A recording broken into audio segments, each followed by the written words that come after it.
With football season upon us now, there's a lot happening in the news, so be sure to subscribe to my other channel, JG9 News, where I give you up-to-the-minute updates on everything happening in the NFL in a completely relaxed, unscripted format, and I give my thoughts on everything taking place around the National Football League today. And now, on with our feature presentation. December 26, 1999. It's Sunday Night Football, and we find ourselves over at 3Com Park for a battle on ESPN under the lights between Washington and San Francisco. Now, the game itself turned out to be an instant classic, as Washington won it 26-20 in overtime over a reeling San Francisco team that was in the midst of its worst season in 2 decades. However, for the purposes of our video, we're focused on the man that helped throw Washington to victory via the aerial assault. A few years before Brad Johnson would win a Super Bowl with the Tampa Bay Buccaneers, Johnson was in the nation's capital. And on this day, a day where his team got nothing going on the ground, he would throw the ball like it was nobody's business. As during his team's overtime victory over the 49ers to win the NFC East, Brad Johnson would throw for 471 yards. This was a franchise record. Brad Johnson had just set Washington's franchise record for most passing yards in a game. Think of all the great quarterbacks that the team had ever had, and all the Hall of Famers and MVPs to play under center. And Brad Johnson had just broken the record previously held by Sammy Baugh all the way back in 1948 in a game against the Boston Yanks. Yes, someone thought naming a team the Boston Yanks was a good idea, which is about as stupid as naming a basketball team the Baltimore Steelers or a soccer team the Detroit Packers. But after Ball was in the record books for over half a century, Johnson came in and dethroned him with a 471-yard performance that, to this day, has not been topped. As to this day, Brad Johnson holds Washington's franchise record for most passing yards in a game. One of the easiest ways to be remembered in the great and vast history of this game is to set a record, and Brad Johnson did just that. And speaking of remembering, that's the whole purpose of this channel, to remember the weird and wacky history of the NFL, and remember some stories like this one that may have been lost throughout time. So if you like that sort of stuff, and you like learning more about the history of the NFL, then be sure to hit that like button down below, subscribe, and turn on that notification bell so you don't miss a single video that we post on the channel. We post every single day, so make sure that you're here and subscribed to help us reach 70,000 subscribers. Thanks in advance for your support. However, that record should not have been Sammy Baugh's record that Brad Johnson beat. Instead, it should have been the record of this man right here, Mark Rypien. Baugh held the record for half a century before Johnson broke it, but in reality, it should have been Rypien's near-decade-long record that Johnson broke instead. Because in 1991, Mark Rypien passed up a chance at history. In 1991, Mark Rypien voluntarily pulled himself from a game with a record on the line and with a chance at history firmly within reach and all but secured.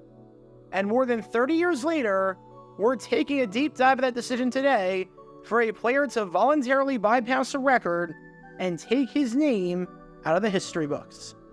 Because this is the story behind Mark Rypien and the player who willingly decided not to set an NFL record.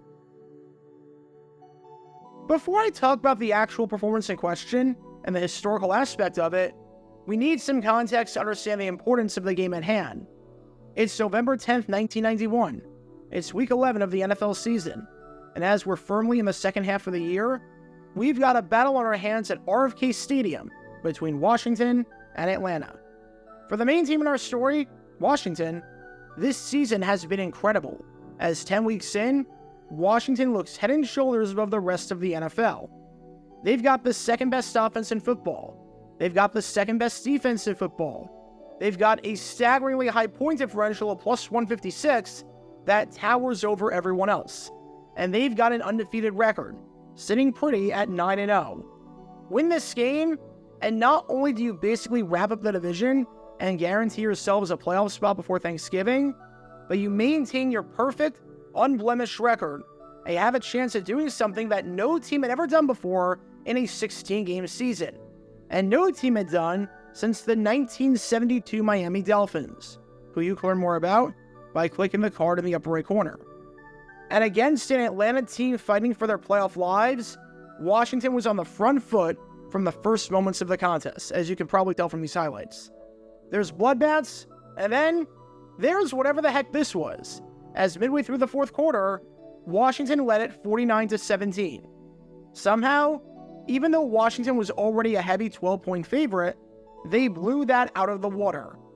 And yes, there were many reasons for Washington's dominance, including 6 sacks by their defensive line and 6 turnovers forced, including 2 interceptions late in the game off quarterback, Brett Favre? I don't know if I'm saying that right, but I'm sure he amounted to absolutely nothing on the field afterwards. However, the main reason for the success of Washington on this day was none other than the man you've been watching, their starting quarterback, Mark Rypien. Midway through the fourth quarter, and Rypien had completed 16 passes for a whopping 442 yards. That's an average of nearly 28 yards per completion. Think about how absurd that is. He threw 6 touchdowns and no interceptions, so roughly 2 out of every 5 completions of his was going for a touchdown. He had not 1, not 2, but 3 touchdowns of 60-plus yards, with Gary Clark catching 2 of those and Art Monk catching 1 of them. And he had a passer rating of 136.8. This was, without a doubt, the best game of his career. You couldn't script it any better than this. And when you look at the yardage, which, like I said, was 442 yards, not only did this mean that Mark Rypien was having a good game, but it meant that he was having a historically good game. How historic? Well, the previous record in franchise history was set nearly half a century before this, when on Halloween in 1948, Sammy Baugh led his team to a 59-21 win over the Boston Yanks, in a game where he threw 4 touchdowns and threw for 446 yards. The record stood for so long that the day it happened, the NFL-AAFC merger hadn't happened yet, the Korean War hadn't started, Disney's Cinderella hadn't come out yet, and the song Rudolph the Red-Nosed Reindeer was not a thing. Just to give you an idea of what we were working with. So midway through the fourth quarter, with plenty of time left for the man who had been on a tear the entire contest, Mark Rypien had a legitimate chance at history. Just 4 more yards ties the storied franchise record, and 5 more yards breaks it. Now obviously, going into the game, Mark Rypien had no idea what the franchise record was, nor was he keeping track. And no one expects him to whatsoever. Quarterbacks have a lot on their plate as it is during a game. You think they know off the top of their head how many passing yards Sammy Baugh had in 1948? Of course not. And then, to combine that with how many yards they currently threw for, and figure out that exact number in the middle of the game? Not going to happen. The only stat that I'm reasonably confident every quarterback knows in real time is how many touchdowns and how many interceptions they've thrown over the course of the contest. Heck, most fans don't know how many yards a quarterback has thrown for in real time, or what their team's record is for most passing yards in a game. You know me, I'm a diehard Jaguars fan, but if you put a gun to my head and ask me what the all-time record is for most passing yards in a game by a Jag, odds are I'm probably dying. So let's make that extremely clear before going any further. Mark Rypien, while he probably had a sense that he was nearing a record and was playing lights out, had no idea in real time what the record was, or how close he was to achieving it. However, there are ways to know, and there are ways to find out. You have statisticians up in the booth, and historians who calculate this data and can whip it up when appropriate. You have messages on the video board and announcements made by the PA guy. You have guys relaying communication to each other. And all of this is to say that if you didn't know in real time, Joe Gibbs 100% knew the situation in the fourth quarter. Head coach Joe Gibbs, a brilliant coach, who you can learn more about by clicking the card in the upper right corner, got relayed the message by someone, whether it was through a video board message or through a team personnel member, that at this point in the contest, Mark Rypien was on 442 yards and needed just 4 more yards to tie Sammy Baugh's record of 446 and 5 yards to break it. Joe Gibbs knew that there was a legitimate chance at history on the line. He knew what was at stake. He knew what was happening. And in his eyes, it was his quarterback's record to lose. If Rypien wanted the record, he earned the right to go for it. If Rypien wanted a place in the history books, he could do so. Joe Gibbs wasn't going to pull Mark Rypien from the game. It was 49-17, and the outcome was not in doubt at all. So if Rypien wanted to go back in there and pad his stats and get that record, he could get it. Go back in for one little screen pass, it gets 5 yards, Rypien gets his ovation from the crowd, he gets Overball's record, and then he makes way for his backup quarterback. The scene was set for Rypien to do it. And yet, that scene never came. Because midway through the fourth quarter, this man right here, Mark Rypien, was not in the contest. Mark Rypien, just 4 yards away from history, decided to voluntarily pull himself from the game so the team could put veteran backup Jeff Rutledge in, with Washington eventually winning the game 56-17. It wasn't Joe Gibbs' decision to pull Rypien and deny him a chance at history. It was entirely Mark Rypien's decision, and Rypien knew what was on the line. Said Gibbs, "I told him he had 4 yards to go and asked him if he wanted the record. He said, no, I don't want to go back in." That shows you what kind of person he is. And the reason why Rypien pulled himself, it had nothing to do with him being hurt or being defiant or anything like that. He just felt that the game was won and there was no point in him going back out there and risking anything long-term that could jeopardize the team. The mission was accomplished. The game was won. The record? Completely meaningless. The team performance was more important than the individual performance. As Rypien said, it's more of a thrill to be 10-0. It's a team football game. I don't need to go in and break records. That's just the kind of person Mark Rypien was. The record was never on his mind entering the game. So why start worrying about the record now?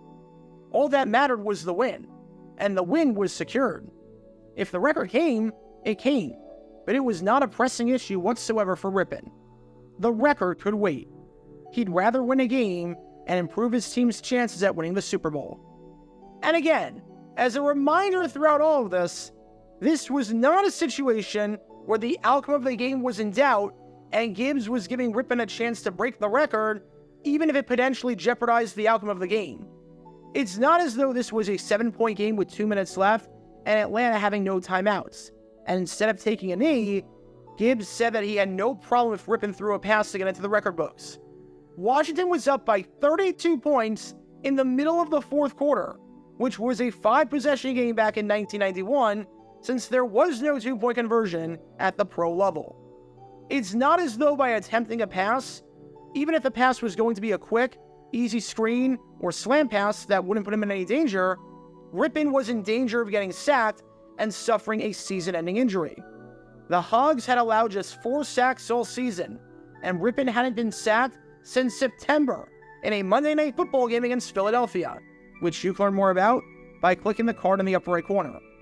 This game was on November 10th, and Rypien had started every game by that point, so this is not a misleading stat by any means. Mark Rypien just felt that he accomplished everything he needed to do. He did his job, and he got the win. No point in trying for individual glory, even if it would have come at no extra cost. The win was enough to fulfill him. And with that, Sammy Ball's place in the record book was safe for another game. Mark Rypien voluntarily gave up his chance at glory. As for what happened after the game between these two teams behind me right here, oddly enough, Washington and Atlanta would meet in the playoffs in the divisional round, with Washington hosting as the number 1 seed following a 14-2 record. This game was definitely not as good for Mark Rypien. He threw no touchdowns, he threw an interception, and he completed less than 50% of his passes. Having said that though, Washington won with relative ease, taking it by a final score of 24-7. They would then defeat the Detroit Lions in the NFC Championship, and would then defeat the Buffalo Bills in Super Bowl 26, winning their third and to date, their final Super Bowl in franchise history. That 1991 team was absolutely stacked in every sense of the word, and you can learn more about how great they were by clicking the card in the upper right corner. And Mark Rypien was a huge part of that. Rypien never got another chance at breaking Sammy Ball's coveted record. That was the last time in his career that he threw for over 400 yards in a game. And he would actually only have one more game in his time in Washington where he even eclipsed the 300-yard mark, which was, incidentally, the following week against the Pittsburgh Steelers, in a game that you can learn more about by clicking the card in the upper right corner. This was Mark Rypien's only chance at individual glory when it came to that milestone, and he gave it all up. In his eyes, the record did nothing to help Washington make the Super Bowl or win it all. So in his eyes, the trade-off of 5 yards for a ring was worth it, even if it was in no way whatsoever a dichotomy, either-or situation. Regardless, as Joe Gibbs said, that just shows you the kind of person and the kind of player that Mark Rypien was, willing to put the team ahead of himself no matter what it took. Because in 1991, in the eyes of Mark Rypien, even though he lost the battle with the record, not only did he win the war, but there was never even a battle to fight in the first place. Get your official Jaguar Gator 9 merchandise by going to jj9shop.com, and be sure to like and subscribe, as it really helps the channel out a lot. Join me every Wednesday night where we'll play NFL Trivia for cash prizes at 9 p.m. Eastern over on Twitch. To learn more about the history of college football, subscribe to Jaguar Gator 8. To learn more about the history of Major League Baseball, subscribe to Jaguar Gator 7.